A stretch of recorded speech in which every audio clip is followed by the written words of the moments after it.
I'm Craig Newmark. I'm the guy who started something called Craigslist about 30 years ago. I'm a very strong believer in trustworthy journalism. In high school U.S. history and civics, Mr. Shulsky also made sure I understood, as I put it, a trustworthy press is the immune system of democracy. So I'm very committed to that.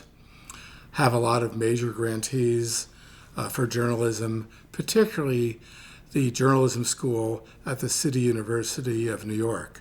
It has always bothered me that, for whatever reason, people who don't know the industry, who don't know the numbers behind it, talk a lot about Craigslist and its effect on newspaper revenues.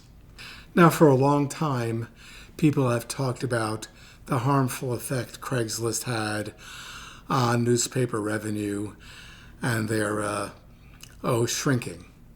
But my intuition told me maybe Craigslist didn't have that effect, and people who are industry analysts like Ken Doctor told me Craigslist didn't have that much effect, that I was flattering myself in a peculiar way. But I just wasn't sure what to believe until in 2018, an analyst named Thomas Bechtel, for the first time ever, actually crunched the numbers in great depth, published that, and what it showed were there were a lot of other influences on newspapers' revenue, particularly TV news.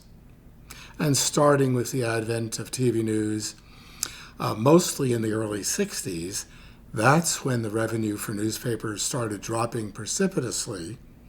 When you looked at things like household growth, household purchases of news products, it started going straight down in a fairly predictable way.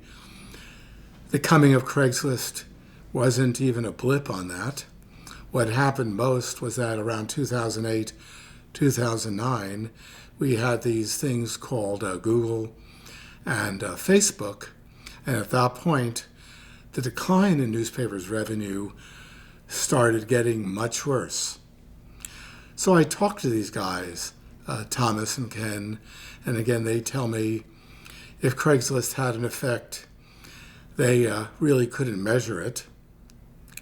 And yet, this mythology persists. I don't know what to do about it, and I may not try anymore.